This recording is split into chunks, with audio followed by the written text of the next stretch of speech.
Training session को अपने team में एक बार फिर से पुनः इनवाइट करें, लोगों को लेके आए और अगले 2 मिनट में हम अपने ट्रेनिंग सेशन को स्टार्ट करेंगे। Thank you.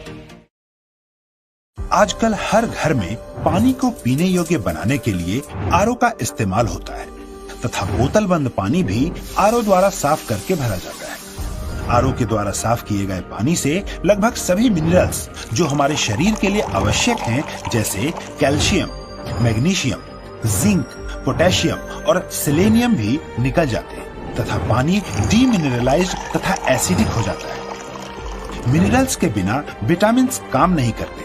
मिनरल्स के बिना पानी पीने से शरीर में कई तरह की डेफिशिएंसी हो जाती है तथा पाचन एवं कब्ज जैसी पेट की बीमारियां हो सकती हैं। आईएमसी कंपनी भारत में पहली बार एक ऐसा प्रोडक्ट लेकर आई है जिससे पानी अल्कलाइन होकर मिनरल्स जैसे calcium, magnesium, potassium, zinc, selenium इत्यादि से युक्त हो जाता है। साबुन अल्कलाइन होता है और अल्कलाइन होने के कारण साबुन शरीर के ऊपर की गंदगी को साफ करता है। उसी तरह अल्कलाइन वाटर शरीर के अंदर की गंदगी यानी रोगों को साफ करता है, शरीर की इम्यूनिटी को बढ़ाता है, एक्सेस एसिडिटी को दूर करता है, पानी की गुणवत्ता को बढ़ाता है, बुढ़ापे को दूर रखता है, शरीर के अंगों, दांतों एवं हड्डियों को मिनरल्स से युक्त करके उनको ताकत देता है। तो दोस्तों, अब इंतजार हुआ खत्म। जल्द ही आ रहा है आईएमसी का यह शानदार प्रोडक्ट।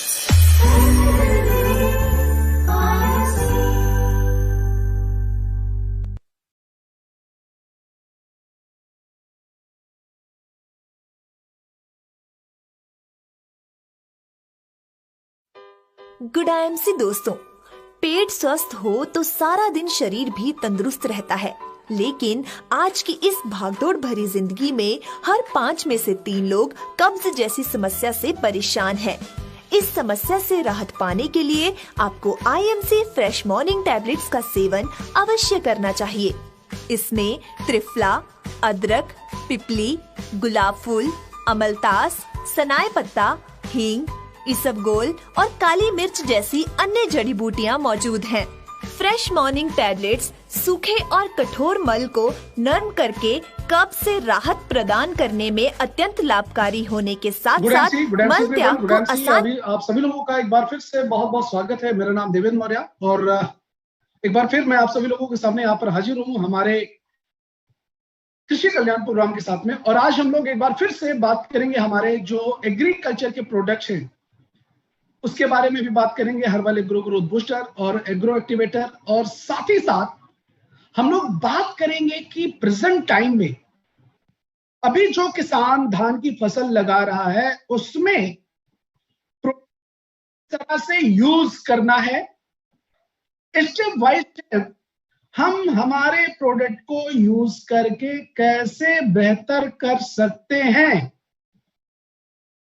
इसके बारे में हम विशेष तौर पर जानेंगे और ये भी जानेंगे कि इन प्रोडक्ट को हमें क्यों यूज करना चाहिए या इन प्रोडक्ट पर हमें क्यों काम करना चाहिए, इसके बारे में भी हम लोग विशेष तौर से जानेंगे। जैसे कि आप सभी लोगों को पता है कि हमारे देश की 70% पॉपुलेशन वो डायरेक्टली इनडायरेक्टली खेती बाड़ी से जुड़ी हुई है। 70% जनसंख्या की हम बात करते हैं कि हमारे पॉपुलेशन की,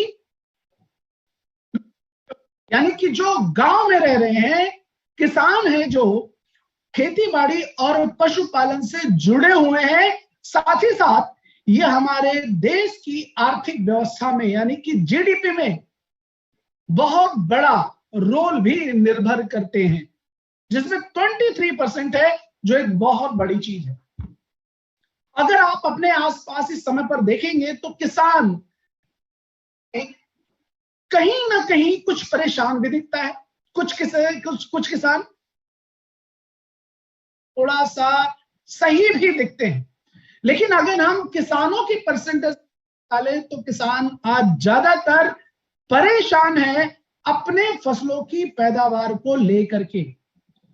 जितनी फसल की पैदावार होनी चाहिए वो आज किसान फसल की पैदावार नहीं कर पा रहा है। लेकिन हम ये जानेंगे कि क्या ऐसे शुरू से ही था या अभी कुछ दिनों से है या कुछ सालों से है। तो हम चलते हैं थोड़ा सा हिस्ट्री में, हमारे देश के बारे में, हमारे किसानों के बारे में, कि किसान कब से इस तरह की खेती कर रहा है। आप सभी लोगों को पता है कि हमारा देश 1947 में आजाद हुआ। उस समय पर हमारा देश आजाद तो हुआ, लेकिन पॉपुलेशन बहुत तेजी से बढ़ रही थी और साथ टेक्नोलॉजी नहीं थी। हम दूसरे देशों पर निर्भर थे। आजादी के बाद दशकों तक हमारे देश में अनाज, गेहूं और धान मुख्य रूप से दूसरे देश किया जाता था। मतलब हमें दूसरे देशों मंगाना पड़ता था। क्यों? क्योंकि हमारे पास उतने अच्छे कृषि व्यवस्था नहीं थी। लेकिन 1960 का दशक जैसे आया, वो हमारे भारतीय किसानों के लिए बहुत ही सुनहरा दशक था, जिसमें अब किसानों के लिए भी बोल सकते हैं, साथ ही साथ हम हमारे देश के लिए भी बोल सकते हैं। वो सुनहरा क्यों था? क्योंकि हमारे देश में एक क्रांति आई, हरित क्रांति, जिसमें वैज्ञानिकों ने हम को आत्मनिर्भर बनाने के लिए काम किया, फसल की पैदावार को बढ़ाने के लिए काम किया। हमारी जो निर्भरता दूसरे देशों पर थी उसको दूर करने के लिए काम किया। हमारे देश में अगर हम बात करें, हमारे देश में हरित क्रांति पर जो सबसे बड़ा काम किया है, उस वैज्ञानिक का नाम doctor M S. Swaminathan. Doctor M S. Swaminathan ने हमारे देश में हरित क्रांति को लाने के लिए हमारे किसानों को बहुत बड़ा काम किया। क्या काम किया? 1960 के दशक में हमारे किसान भाइयों को केमिकल फर्टिलाइजर उसको तो हम कहते हैं, लेकिन जिसकी वजह से पैदावार को बढ़ाने का मौका मिला, उसको इंट्रोड्यूस किया गया। उन्होंने ये पता लगाया कि हमारी फसल की पैदावार को कैसे और किन पोषक तत्वों से बढ़ा सकते हैं। उसमें फास्फोरस और पोटास, जिनको हम एनपीके कहते हैं, इन पोषक तत्वों को दिया केमिकल फर्टिलाइजर के रूप में। इनको केमिकल के रूप में तैयार किया गया, जिससे हमारे किसान भाई अपने फसल की पैदावार को बढ़ा सके। तो इनका एक अनुपात दिया गया, 2 किलो तक हमें अपने खेतों में नाइट्रोजन को, फास्फोरस को 4 किलो तक और 1 किलो तक पोटास को, यानी कि नाइट्रोजन, फास्फोरस और पोटास तीनों के कॉम्बिनेशन को हमें एक सही अनुपात में खेतों में इस्तेमाल करेंगे तो हमारे फसल की पैदावार को बढ़ाने में मदद करेंगे। 1960 के दशक के पहले की अगर हम बात करें तो हमारे किसान भाई पारंपरिक खेती करते थे। मतलब उसमें गोबर की खाद का इस्तेमाल करना, प्राकृतिक चीजों का इस्तेमाल करना, हरी खादों का इस्तेमाल करना, इस पर हम काम करते थे। हमारी मिट्टी की गुणवत्ता बेहतर थी। मिट्टी लेकिन फिर भी ऐसे बहुत सारे एरिया थे जो सिंचित नहीं थे, जहां पर सिंचाई के साधन बेहतर नहीं थे। इस वजह से भी हमारे किसान भाइयों की फसल की पैदावार बेहतर नहीं ले पाते थे। सिंचाई के साधन क्या हुआ करते थे? आप देखते हैं, आप जानते हैं कि पहले कुओं के द्वारा सिंचाई होती थी, तालाब पानी बारिश पर निर्भर होता था।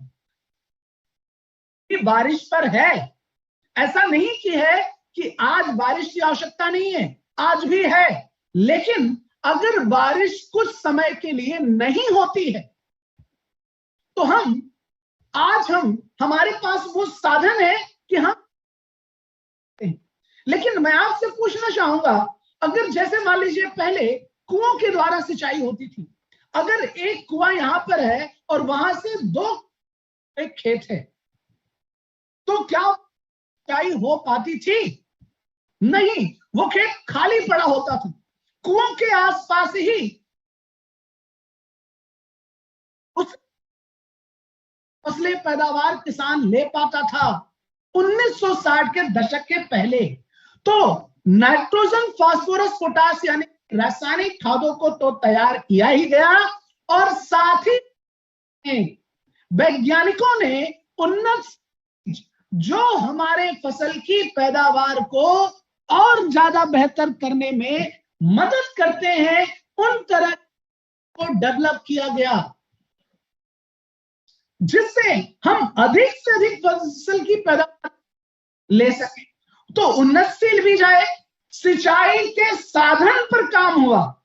अब आज हमारे देश में बहुत बड़ी बड़ी नहरें हैं, बहुत बड़ा हजारों एकड़ सिंचाई युक्त हो चुका है, जहां पर किसान उन नहरों की सहायता से सिंचाई कर रहे हैं। साथ ही साथ तो ये 1960 के 70 के नहरों का विकास हुआ, यानी कि सिंचाई के साधन को बढ़ाया गया। 1980 का दशक आते आते हम जमीन के पानी को लिफ्ट करने लगे, ट्यूबवेल के द्वारा, पंपिंग सेट के द्वारा, इंजन के द्वारा, जो आज भी हम कर रहे हैं। तो सिंचाई के साधन भी बढ़ाना जरूरी था। तो हमारे प्रति वैज्ञानिकों ने ये पिछले काफी दशकों में बहुत तेजी से काम किया है फसल की पैदावार को बढ़ाने के लिए। साथ ही साथ अगर हम बात करें तो आधुनिक उपकरण का भी उपयोग किया गया, उसको भी, उसकी गुणवत्ता को बढ़ाने के लिए भी काम किया गया, उसकी जांच की गई, उसमें यह पता लगाया गया कि इसको हम और ज्यादा बेहतर कैसे कर और किन तरह से हमारे किसान भाई बेहतर फसल की पैदावार को ले सकते हैं। तो आज जो ये देन है वो हरित क्रांति की देन है, जो आज हमारे किसान भाई बेहतर फसल की पैदावार को ले पा रहे हैं। तो आज जो हमारा देश कभी दूसरे देशों पर निर्भर हुआ करता था, आज हम हमारे देश से कई सारे देशों को अनाज एक्सपोर्ट कर रहे हैं। आज हम गेहूं की पैदावार, धान की पैदावार के मामले में पूरे विश्व में हम सेकंड नंबर पर आते हैं। मूंगफली, गन्ने की पैदावार के मामले में भी हम सेकंड नंबर पर आते हैं। दलहन और तिलहन की फसलों के में थर्ड नंबर पर आते हैं, जो हमारा एक बहुत ही महत्वपूर्ण स्थान है। मशीनरी के बारे में अगर हम बात करें तो हम पूरे विश्व में फोर्थ नंबर पर आते हैं। तो ये कहीं ना कहीं हमारे देश के लिए एक बहुत बड़ी उपलब्धि है, जो हमने फसल की पैदावार, हमने फसल की, और आज हम आत्मनिर्भर हैं। लेकिन अभी भी अगर हम लोग देखें, अभी प्रेजेंट, ये तो था 1960 के दशक के बाद का कि हमने क्या क्या किया और हमने बढ़ाया, लेकिन अभी प्रेजेंट सिनारियो अगर आप देखेंगे तो आज किसानों की जो किसानों का चैलेंज है, किसानों की जो चुनौतियां हैं, वो एक बार फिर से बढ़ रही हैं। आप अपने आसपास देखें कि क्या जैसे जो शहर आपका पहले, आज से 10 साल पहले था, क्या आज भी वैसा ही है? आप देखेंगे कि वो शहर बड़ा हो चुका है, खेती हुआ करती थी, कॉलोनियां बन गई हैं। मेरा कहने का मतलब यहां पर यह है कि आज हमारे किसान भाइयों की चुनौती एक बार फिर से बढ़ गई है, वो लगातार कम होती जा रही है और हमें हमारे फसल की पैदावार को एक बार फिर से बढ़ाना पड़ेगा। मतलब हमें एक बार फिर से दूसरी हरित क्रांति की आवश्यकता है। आने वाले, अगर हम प्रेजेंट टाइम की बात करें या आने वाले 10 साल की अगर हम बात करें, वैज्ञानिकों का यह कहना है इसी तरह से अगर हमारे किसान भाई अपने खेतों में जो रासायनिक खाद अंधाधुंध यूज करने लगे, अधिक मात्रा में यूज करने लगे हैं, अगर उसको हम इसी तरह से यूज करते रहे तो वो दिन दूर नहीं जब हमारे खेत बंजर हो जाएंगे। मतलब 1960 के दशक में जो चीजें हरित क्रांति आने पर हमारे किसान भाइयों के लिए, हमारे देश के लिए, मिट्टी के लिए, फसल की पैदावार को बढ़ाने की जो चीजें वरदान थी, आज वही चीजें अभिशाप बन गई हैं। वो चीजें, क्योंकि हमने पिछले कुछ दशकों से सिर्फ और सिर्फ केमिकल पर निर्भर हो गए, जिसकी वजह से हमारी मिट्टी लगातार कमजोर होती जा रही है, लगातार कम होती जा रही है, जिसकी वजह से हमारे किसान भाइयों के फसल की पैदावार भी कम हुई है। मतलब आज हम आवश्यकता है एक दूसरी हरित क्रांति। हमें एक बार फिर से हमारे किसान भाइयों की फसल, जहां पर हमने 1 क्विंटल पैदा किया था, वहां पर हमने 2 किया, 3 किया, लेकिन आज आवश्यकता है उसको 5 करने की, उसको 10 करने की, उसको 20 करने की। तभी आज जो हमारी पॉपुलेशन तेजी से बढ़ रही है, तभी उसको पूरा का पूरा, मतलब तभी उसको खाद्य, जो खाद्य हैं, अनाज हैं, सब्जियां हैं, तभी मिल पाएंगी। तो हमें एक बार फिर से, लेकिन अगर हम दूसरी हरित क्रांति चाहते हैं तो हमें करना क्या होगा? हमारे किसान भाइयों को क्या करना होगा? आज सिर्फ और सिर्फ से एक बार मिट्टी की गुणवत्ता को बढ़ाने के लिए काम करना होगा। आज वही रासायनिक खादें हमारे किसान भाइयों के लिए अभिशाप बन गई है। क्यों? और परेशानियों का कारण है, जिनकी वजह से आज हमारे किसान भाइयों की फसल की पैदावार लगातार कम होती जा रही है, लगातार कम होती जा रही है। तो उनकी परेशानियों को हमें दूर करना है। जो आज रासायनिक खादों पर निर्भर हो गए हैं, कि रासायनिक खादों पर निर्भरता को कम करना होगा। इसके साइड इफेक्ट की अगर आप बात करें, आज इसका साइड इफेक्ट, आज हमारे खेत भी बीमार हैं और साथ ही साथ हम सभी उन सभी चीजों में है। हम जो भी चीजें, मतलब अगर हम खेत डाल रहे हैं तो वो चारों तरफ से सिर्फ और सिर्फ हमें मिल रहा है। तो यहां पर हम जानेंगे किसानों की परेशानियों के बारे में, कि किसानों की परेशानियां क्या क्या है, और फिर उसके बाद हम जानेंगे हमारे प्रोडक्ट की सहायता से हमारे किसान भाइयों की परेशानियों को हम किस प्रकार से दूर करके उनकी फसल की पैदावार को बढ़ा सकते हैं। किसान की लागत बढ़ गई है और पैदावार उसकी लगातार कम होती जा रही है।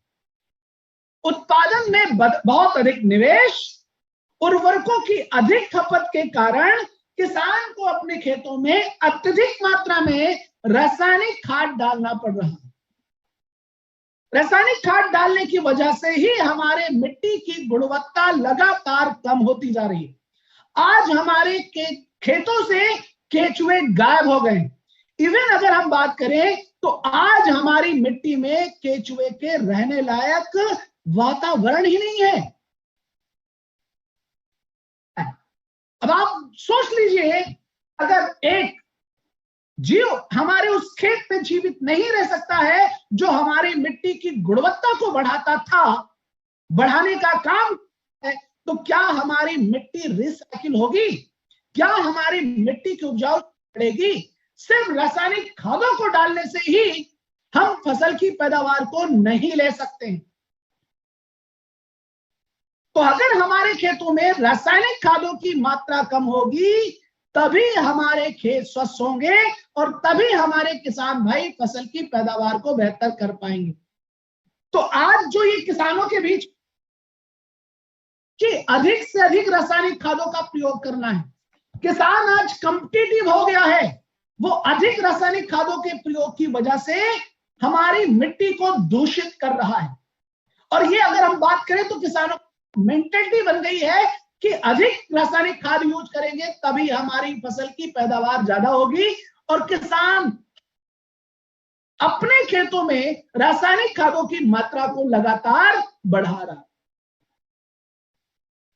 खेतों में ज्यादा रासायनिक जाएगा, केमिकल, तो क्या होगा? अगर मैं पूछूं आपके शरीर में केमिकल ज्यादा होगा तो क्या आपकी रोग बेहतर होगी या कमजोर होगी?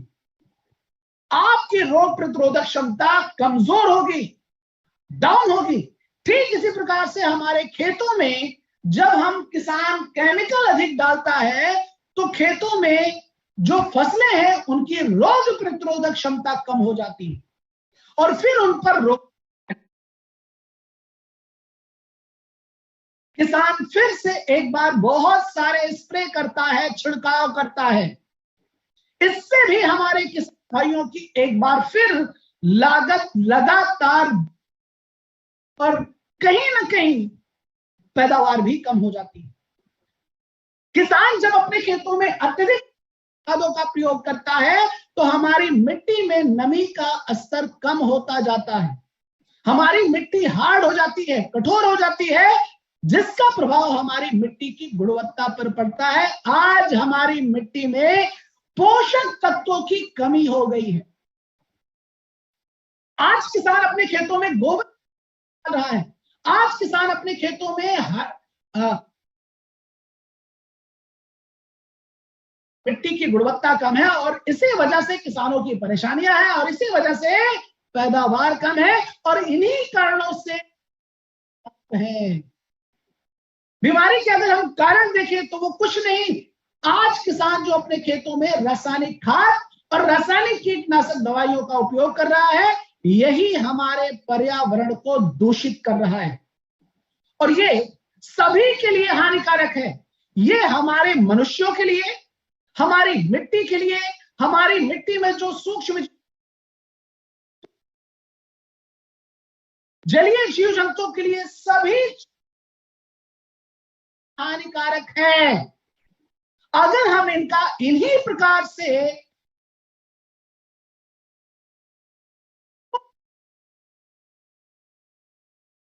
आज भी दूषित है, लेकिन ये जो है ये और ज्यादा बढ़ता जाएगा, हमारे शरीर के अंदर भी और ज्यादा बीमारियां बढ़ती जाएंगी और इनका दुष्प्रभाव, इनका साइड इफेक्ट आप सभी लोगों को दिख रहा है। अगर किसी के कोई मनुष्य है और उसके शरीर में अगर ज्यादा केमिकल जाएगा तो उसकी लाइफ बढ़ेगी या उसकी लाइफ कम होगी। अगर किसी मनुष्य के शरीर में केमिकल ज्यादा जा रहा है तो उसकी लाइफ कम होगी। तो इस रासायनिक खादों का दुष्परिणाम, इनका साइड इफेक्ट आप देखें, पिछले 50 सालों से हम रासायनिक खादों का प्रयोग कर रहे हैं, लगातार जा रहा है। केमिकल फर्टिलाइजर, केमिकल पेस्टिसाइड, इसी वजह से मनुष्य की औसत आयु कम हो गई है और कम लगातार हो रही है, हुई भी है और लगातार होती कि जब तक हम हमारे खेतों से केमिकल को दूर नहीं करेंगे।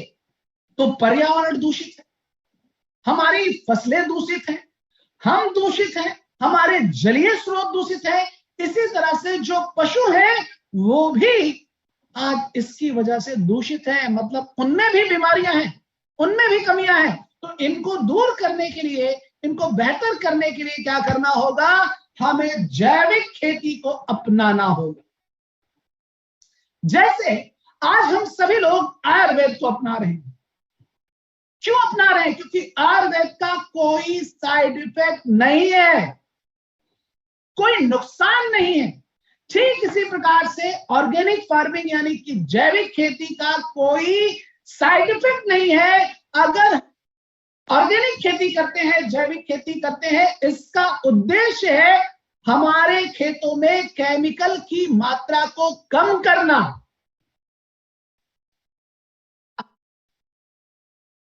जलीय स्रोतों को स्वस्थ करना, हम सभी चीजों को स्वस्थ करना ही जैविक खेती का उद्देश्य है और जैविक खेती ही हमारा भविष्य है। जैसे आज हम सभी लोगों को पता है आयुर्वेद है, ऐसे ही हमारा भविष्य जैविक खेती है। जब तक हम जैविक खेती को नहीं अपनाएंगे तब तक हम सभी लोग स्वस्थ नहीं हो सकते हैं, हम कुछ भी कर, क्योंकि हमारा मुख्य आधार हमारा भोजन है, हमारे पोषण का मुख्य आधार हमारा भोजन है। और वो जो भी चीजें हम खा रहे हैं वो सारी की सारी चीजें खेतों से आ रही हैं। तो जब तक हमारे खेत स्वस्थ नहीं होंगे, हमारी मिट्टी स्वस्थ नहीं होगी, तब तक हम कभी भी स्वस्थ नहीं हो सकते। तो आइए जानते हैं कि हमारी कंपनी, हमारे प्रोडक्ट कैसे हमारे किसान भाइयों के लिए मदद करेंगे उनकी मिट्टी की गुणवत्ता को बढ़ाने के लिए और साथ ही साथ उनकी फसल की पैदावार को बढ़ाने के लिए। तो जैसा कि आप सभी लोगों को पता है कि हमारे पास दो प्रोडक्ट हैं, हर्बल एग्रो ग्रोथ बूस्टर और एग्रो एक्टिवेटर, और इनके बारे में हम जानेंगे कि कैसे ये हमारे किसान भाइयों की फसल की पैदावार को ज्यादा बेहतर करने वाले हैं, ज्यादा पैदावार को बढ़ाने वाले। हमारा पहला प्रोडक्ट है जिसका नाम है हर्बल एग्रो ग्रोथ बूस्टर।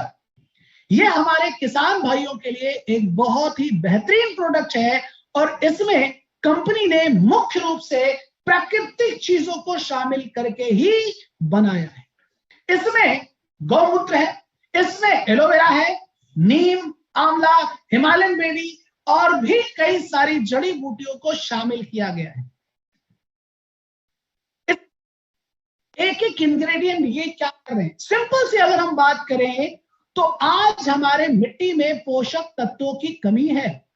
आज हमारे किसान भाई भी अपने खेतों में सारे पोषक तत्व का इस्तेमाल नहीं करते हैं।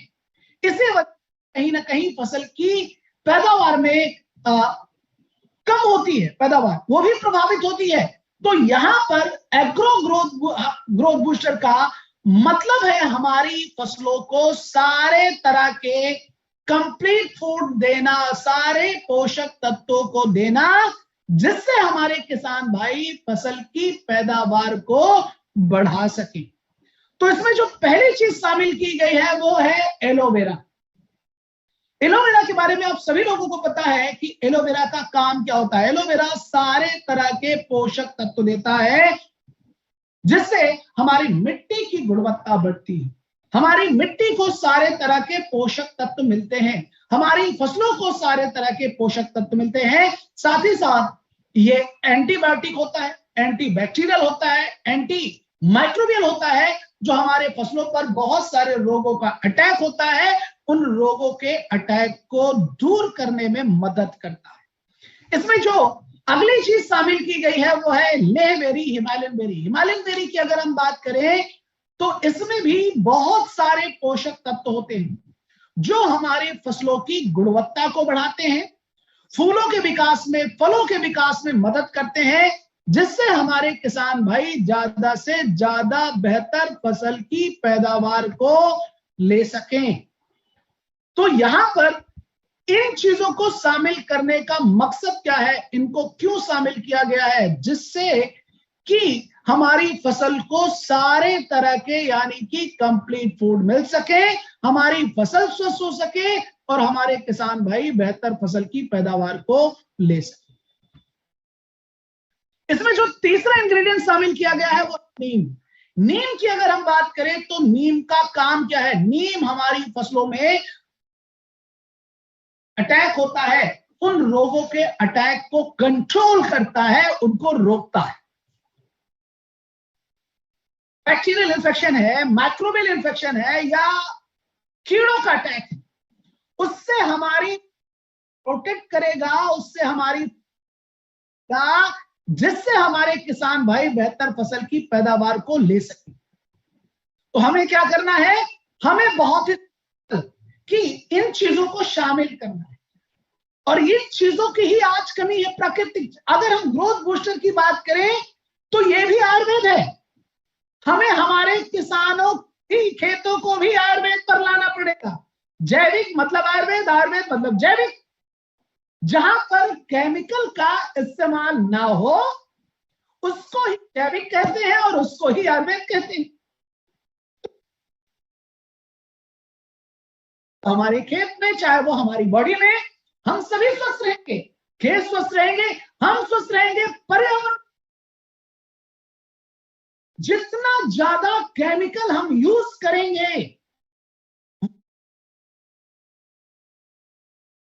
हानिकारक है।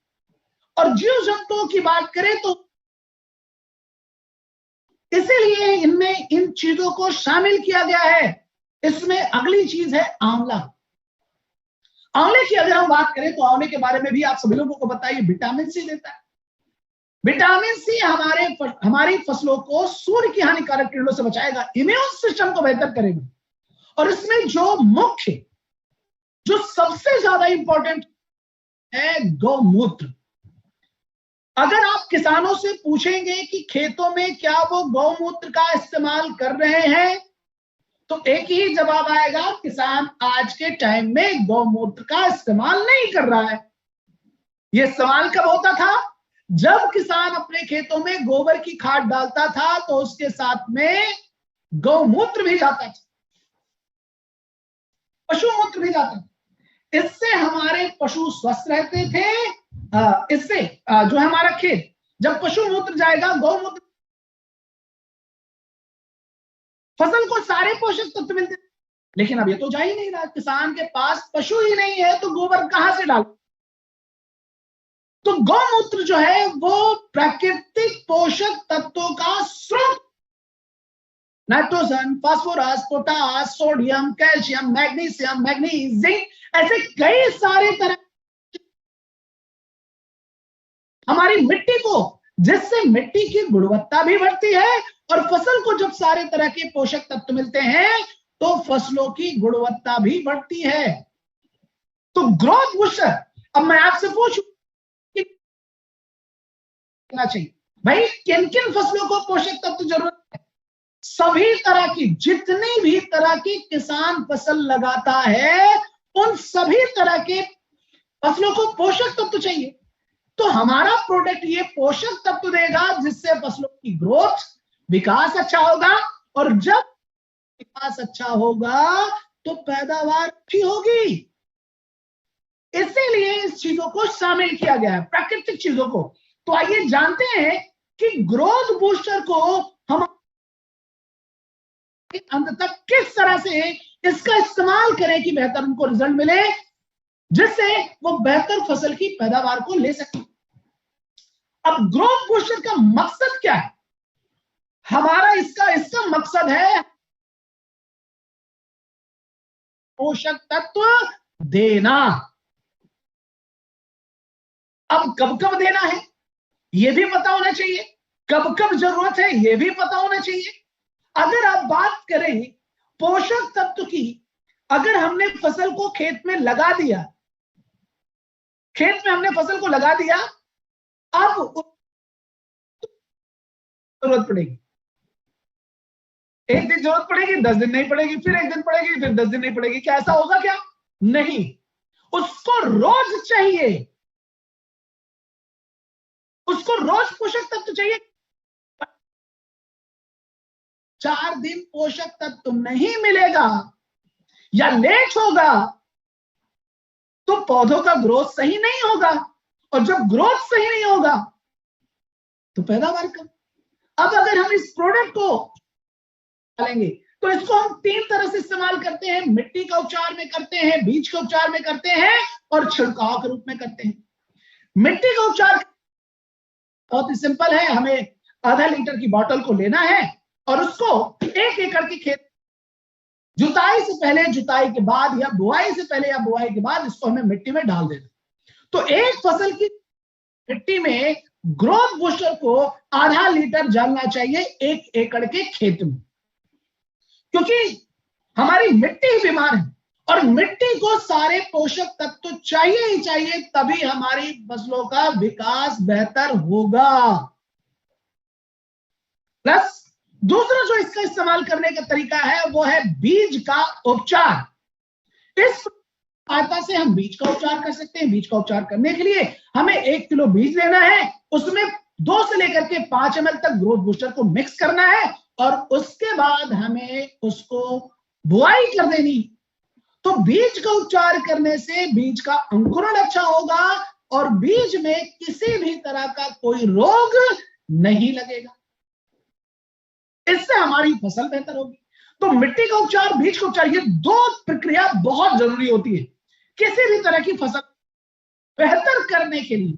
और तीसरा जो इस्तेमाल करने का तरीका है, जैसे अभी आप देखेंगे कि आपके चारों तरफ अभी धान की रुपाई हो गई। अब यहां पर हमें क्या करना हो, अब अगर धान की रुपाई हो गई है तो अभी तक अगर हम चाहें 2-4 दिन, 10 दिन भी अगर हो गया है तो भी अगर हम चाहें तो आधा लीटर की बोतल ग्रोथ बूस्टर को डाल दें मिट्टी में। मिट्टी में डालने के लिए क्या करना होगा, 8 से 10 किलो मिट्टी लेनी है, उसमें आधा लीटर की बोतल को मिक्स करेंगे और खेतों में डाल देंगे। ये कर सकते हैं। अब अगर ये होगा तो फसल बेहतर होगी, उसकी शुरुआत से उसको ग्रोथ मिलेगी। और शुरुआत के 20 से 25 दिनों के अंदर फसल की जरूरत क्या होती है, ज्यादा कल्ले आने के लिए उसको प्रॉपर न्यूट्रिशन चाहिए। इसलिए अगर हम डाल देंगे तो कल्ले ज्यादा आएंगे, कल्ले ज्यादा तो पैदावार ज्यादा। अब अगर किसान और भी ज्यादा दिन हुआ है तो किसान अगर चाहे तो स्प्रे भी कर सकता है। जैसे ही रुपाई से, धान की रुपाई से 20 से 25 दिन की धान हो जाए उसमें हमें स्प्रे कर देना चाहिए। तो ग्रोथ बूस्टर की सहायता से अगर हम स्प्रे करते हैं तो 15 लीटर की टंकी में हमें 30 ml ग्रोथ बूस्टर और उसी टंकी में 5 से 10 ml एक्टिवेटर को मिक्स करेंगे और स्प्रे कर देंगे, छिड़काव कर देंगे। इससे भी हमारी फसलों को सारे पोषक तत्व मिलेंगे, प्लस इसमें नीम है तो हमारी फसलों पर रोगों को कंट्रोल भी करेगा ये स्प्रे। अब अगर किसान चाहता है कि उसकी फसल अच्छी हो, किसी तरह की कोई परेशानी ना हो, तो 20 से 25 दिनों के बाद फिर स्प्रे कर देना। धान की फसल में पहला स्प्रे 20 से 25 दिनों पर रुपाई के बाद, दूसरा आने से पहले, और तीसरा स्प्रे जब फ्रूटिंग, जब एक बार उसमें फल लग जाए, बाली आ जाए, 3 स्प्रे कर देंगे तो हमारी फसल की ग्रोथ भी अच्छी होगी और उसमें किसी भी तरह का रोग भी नहीं लगेगा। जब अगर उसको एक निश्चित समय अंतराल पर पोषक तत्व मिलते रहेंगे और उसको हम प्रोटेक्ट करते रहेंगे तो उसमें रोग लगने की संभावनाएं कम हो जाएंगी, फसल स्वस्थ रहेगी और पैदावार अपने आप बढ़ जाएगी। तो मिट्टी का उपचार, बीज का उपचार और स्प्रे के रूप में इसको हमारे किसान भाई बहुत बेहतर फसल की पैदावार को ले सकते हैं ग्रोथ बूस्टर की सहायता से। तो और इसका मकसद क्या है, इसका मकसद है हमारी फसलों को सारे तरह के पोषक तत्वों को देना। और जब हमारी फसलों को सारे तरह के पोषक तत्व मिलेंगे तभी हमारी फसल ज्यादा बेहतर होगी और तभी हमारी फसल ज्यादा बेहतर पैदावार कर पाएगी। तो यहां पर हमने विशेष तौर पे जाना कि कैसे हमारे किसान भाई बेहतर पैदावार को ले सकते हैं अपने खेतों में ग्रोथ बूस्टर को इस्तेमाल करके। अब हम चलते हैं, अब हम जानेंगे कि हमारे किसान भाई कैसे एक्टिवेटर की सहायता से अपनी फसल को बेहतर कर सकते हैं।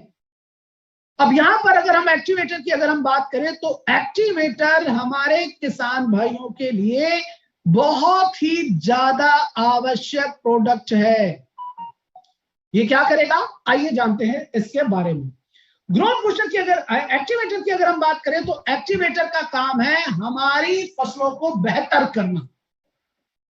कैसे बेहतर करना, हमारे किसानों को भी, किसान जो अपनी फसलों में बहुत ज्यादा लागत लगा रहा है उसकी लागत को 30 से लेकर के 40% तक उसकी लागत को कम करने में मदद एग्रो एक्टिवेटर को प्रयोग करता है। तो एग्रो एक्टिवेटर, इसके नाम से ही पता चलता है, एक्टिवेटर का मतलब है किसी भी चीज को सक्रिय करना, एक्टिव करना, किसी भी चीज को एक्टिव करना। ये स्पेशली एक सिलिकॉन बेस्ड प्रोडक्ट है। अगर इस प्रोडक्ट की अगर हम बात करें तो इसको हम बोलते हैं, एक्टिवेटर को हम बोलते हैं एक सिलिकॉन बेस्ड प्रोडक्ट है, मतलब इसमें एक बेहतरीन पोषक तत्व को शामिल किया गया है। इसका उद्देश्य क्या है, इसको हमें बेहतर कैसे करना है, इसको हमें क्या करना है, इसका काम है ये स्पेशली केमिकल के साथ में मिक्स करने के लिए प्रोडक्ट है। मतलब किसान अपने खेतों में केमिकल डालता है, चाहे वो यूरिया का इस्तेमाल करता हो, चाहे वो डीएपी का छिड़काव करता हो, चाहे वो खेतों में कीटनाशक दवाओं का, खरपतवार नाशक दवाओं का उपयोग करता है, उन सभी चीजों के साथ में इसको मिक्स करना है, उसमें मिक्स कर देता है, अपनी लागत लगा रहा है। ये उन सभी तरह की लागत को कम करने में मदद करेगा। अब अगर हम बात करें किसान की जो लागत लग रही है वो अत्यधिक मात्रा में रासायनिक खादों पर ही लग रही है, दवाइयों पर ही लग रही है, और ये ऐसा कोई किसान नहीं है जो इन चीजों को ना कर रहा हो। तो आइए जानते हैं ये कैसे काम करेगा एक्टिवेटर। आपने देखा होगा जब किसान किसी भी तरह का स्प्रे करता है, कीटनाशक, फफूंदीनाशक, खरपतवार नाशक दवाओं का जब स्प्रे करता है तो दवा को पानी में घोलता है, और पानी में घोल करके जैसे ही वो स्प्रे करता है दवा पत्तों पर पड़ती है और बूंद के रूप में रुक जाती है, कुछ इस तरह से पत्तों, और ये पत्तों का नेचर हो। तो जहां तक बूंद होती है वहीं तक दवा का असर होता है, और जहां नहीं होती है वहां पर नहीं होता है। और अगर मान लीजिए किसान ने स्प्रे किया, स्प्रे करने के तुरंत बाद अगर बारिश हो जाती है तो क्या होता है, दवा पूरी तरह से धुल जाएगी, दवा पूरी तरह से धुल जाएगी और किसान को फिर से बार बार स्प्रे करना पड़ता है। लेकिन अगर किसान किसी भी तरह का स्प्रे कर रहा है, छिड़काव कर रहा है, और अगर उसमें एक्टिवेटर को मिक्स कर देता है तो जैसे ही किसान दवा को स्प्रे करेगा दवा पत्तों पर पड़ेगी, दवा पत्तों पर फैल जाएगी, और साथ ही साथ दवा पत्ते के ऊपरी परत में अंदर चली जाती है, जिससे दवा का असर पत्तों पर लंबे समय तक बना रहेगा और किसानों का जो नंबर ऑफ स्प्रे है वो कम हो जाएगा। मतलब अगर किसान एक फसल के पूरे सीजन में 10 बार स्प्रे करता था, अगर वो एक्टिवेटर को डालना शुरू कर देगा तो जहां पर किसान 10 बार छिड़काव करता था, अब उसको डालने के बाद अब उसको 5 से 6 ही छिड़काव करना पड़ेगा, उसको 7वां स्प्रे करने की आवश्यकता नहीं पड़ेगी। इससे हमारे किसान भाइयों को ज्यादा से ज्यादा लाभ। तो ये ध्यान रखना है कि किसान भी स्प्रे करेगा, बिना एक्टिवेटर के छिड़काव नहीं करना है। अगर किसान अपनी फसल की पैदावार को बेहतर चाहता है तो एक्टिवेटर का डालना ही डालना। कितना डालना है? अब अगर किसान कीटनाशक करता है, किसान फफूंदी नाशक करता है, तो 15 लीटर की टंकी में एक्टिवेटर को 5 से 10 ml डालना है बस। एक्टिवेटर को किसान को 5 से 10 ml एक्टिवेटर को डालना है और उसके बाद स्प्रे कर देना है। लेकिन अगर किसान खरपतवार नाशक डालता है तो एक्टिवेटर को 15 लीटर की टंकी में डालना है 20 ml। 20 ml खरपतवार नाशक में, और उससे अलावा कोई भी स्प्रे होगा तो 15 लीटर की टंकी में 5 से 10 ml तक ही एग्री एक्टिवेटर का इस्तेमाल करना है और इस्तेमाल नहीं करना है। अधिक मात्रा में ज्यादा नहीं डालना है। ये तो हो गया स्प्रे के लिए।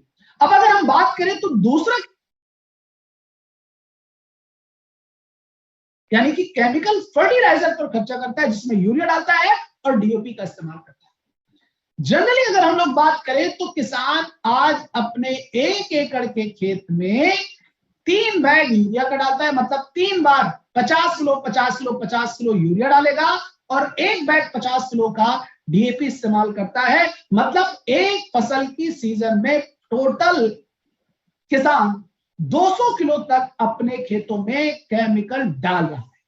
और अगर देखा जाए तो किसान एक साल में करीब करीब 3 फसलें ले रहा है। तो 3 फसलों में किसान एक्टिवेटर को जो यूरिया डीएपी डाल रहा है, एक फसल में अगर वो 200 किलो तक डाल रहा है तो एक साल में कितनी जा रही है? 3 फसलों में कितना जाएगा? करीब करीब 600 किलो तक केमिकल खेतों में जा रहा है। क्यों जी? जा रहा है ना। अब ये जाएगा तो क्या होगा? किसान की पैदावार जो है वो कम होगी ही होगी, क्योंकि मिट्टी की गुणवत्ता कम होगी। लेकिन अगर जहां पर किसान 50 किलो यूरिया डालेगा तो एक्टिवेटर की सहायता से यूरिया की मात्रा को कम कर सकता है। क्योंकि एक्टिवेटर क्या करता है? यूरिया की क्षमता को सही तरह से हमारे खेतों में उपयोग होने में मदद करता है, उसकी क्षमता को बढ़ाएगा।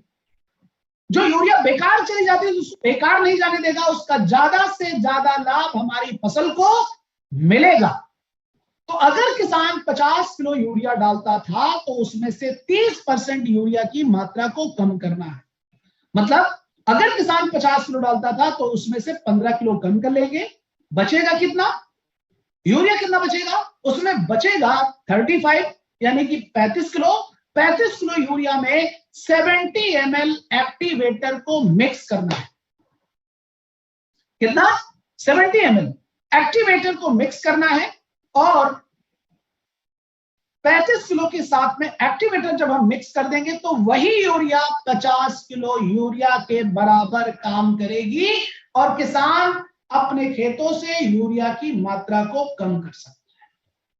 अब अगर सोचिए कि किसान एक बैग से 15 किलो कम कर रहा है तो दूसरे बैग से भी 15 किलो कम होगा, तीसरे बैग से भी 15 किलो कम होगा और चौथे बैग से भी 15 किलो कम होगा। मतलब किसान जहां पर 200 किलो तक केमिकल डाल रहा था, अब उसको एक्टिवेटर तो उसको 160 ml तक 140 किलो तक ही डालना पड़ेगा। मतलब करीब करीब 60 किलो तक केमिकल कम हो जाएगा। और हमारा उद्देश्य क्या है? हमारी मिट्टी में केमिकल को कम करना। जब हमारी मिट्टी में केमिकल कम होगा तभी हमारी फसलों में भी केमिकल कम होगा, अनाज में केमिकल कम होगा, सब्जियों में केमिकल कम होगा, हमारे शरीर में केमिकल कम होगा और हम सभी लोग स्वस्थ होंगे। तो हमें क्या करना होगा?